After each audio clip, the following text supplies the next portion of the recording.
Okay, Uncle Mert, Back to Uncle Homer. Homer. Back to Homer. He, like I said, he was the first black person in the city of Columbus, Ohio, to own a gas station, a service station, and it was on the corner of I think Fifth Avenue and Taylor, in that area. And I guess he got away with it because a lot of people didn't didn't see him as a black person. What do you think they thought he was? He was probably some kind of Jew. Okay. He looked Jewish, but a little darker complexion than a Jew, but who knows what they really look like. And he was married to Aunt Nan. Yeah. Now they knew how to dress. I've seen pictures. Homer was always clean. Homer stayed clean. Even in his work clothes, Homer was clean. What about Uncle Donald? Uncle Donald went into the military. He was the baby. And he went into the military, got out of the army, came back to the army, got a job, was partying, doing his thing, you know, and then he met a girl named Jeannie Conley. She was from over across the bridge area we called Stanbar area. And he married Jeannie Conley, and he had 2 kids. He had Tony and Donald, and I think his name is Anthony. Okay. Second child, Anthony. And then everyone moved away and had their own places and stuff, and Uncle Donald married a lady by the name of Ethel from Zanesville, Ohio. And all the rest of his children are by Ethel. These are the uncles I knew because the other ones had passed away before I could remember. Oh, okay. I think Uncle Jack might be the first funeral I ever went to. Uncle Jack, man, that was a talented dude. Why was he talented? Uncle Jack could, now you talk about a con man. If you didn't know, you would swear that Uncle Jack could speak fluent Spanish. Okay. But he couldn't. But it sounded like he did. Uncle Jack could play the guitar as good as anybody I know. He could sing, and you've never heard anybody, I haven't to this day, that could whistle like Uncle Jack. I'm talking whistle music.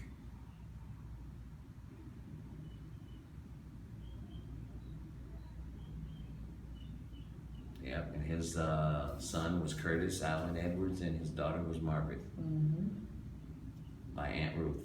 His wife's name was Ruth.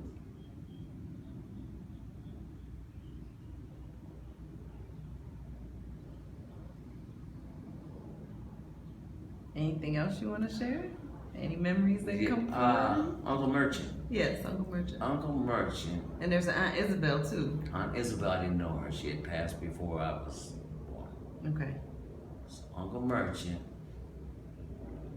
lived in Columbus, and he had an old panel truck because he used to do side jobs with painting and everything.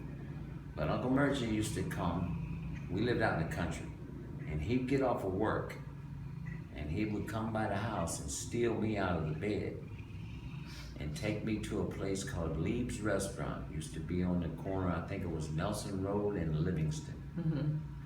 And he would drink, and he'd give me a mug of beer on the table, drink. I guess he took me because I liked his company, and I was too young to tell anything because I didn't know.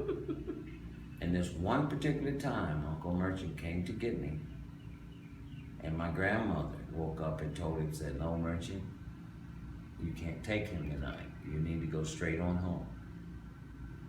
And my Uncle Merchant left. I didn't know until the next day that less than a mile from the house, he ran head on into a Greyhound bus Get out of here. and killed him dead. So you would have been in that car? I would have been in that car because I was in there every night when he came by. And Grandma Laura, She obviously knew something. something in her spirit didn't set right that night. Wouldn't let me go. Yeah, I was his drinking buddy. Okay. And I'm still trying to hold it up. That's funny. Yeah. Oh, one more thing, Uncle Jack. Okay.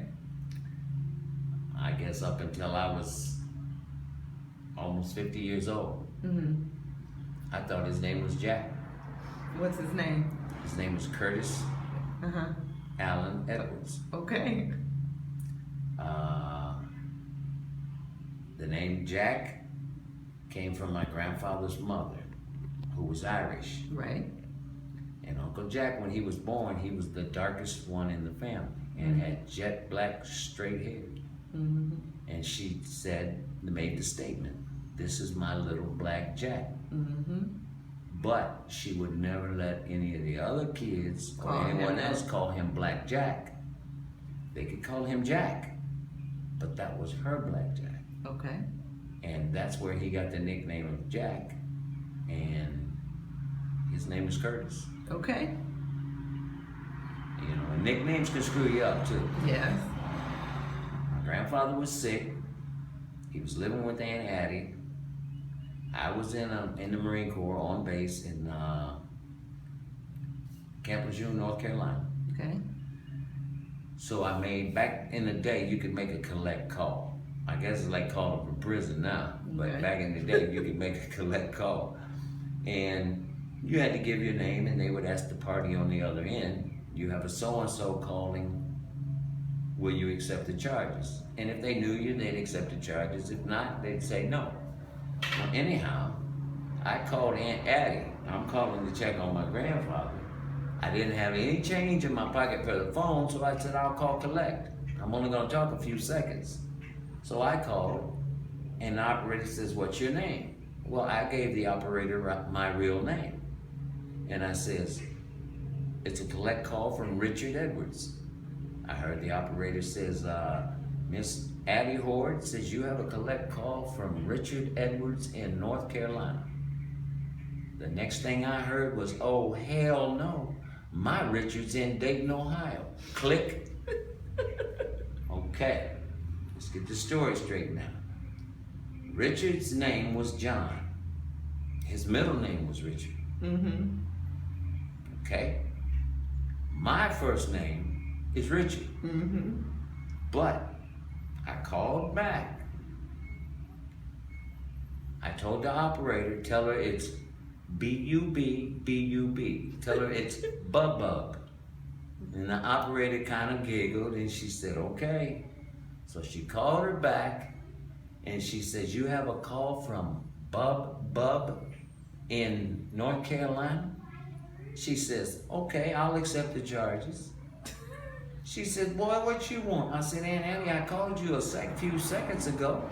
She says, "Did you use the name Richard Edwards?" I said, "Yes, I did." She says, "Hell, my Richard's in Dayton." I said, "Aunt Annie, my name is Richard." She said, "Oh my God." She said, I've never called you that." So she didn't think it was me, and I thought that was pretty funny. That's pretty funny. That was pretty funny. That's pretty cool, Dad. Thank you. Thank you. Thank you for sharing. And I'm married to Patricia Logan Edwards. I'm married to Patricia Logan Edwards, and I have 3 beautiful kids and 3 beautiful grandchildren. Yep. I have my oldest daughter, who is April. My granddaughter by her is Emma. They live in New Jersey. My baby daughter is Randy. That's who's taking the interview. And she's got 2 beautiful sons, Miles and Mason. A handful, but beautiful. Her husband is Tyree Williams. And my youngest, my son, is Richard Donovan Edwards Jr. And he lives with his wife, Ari, in New York, in Harlem, New York. Yep. And I have a beautiful family. Well, thank you. Happy Father's Day. Thank you very much.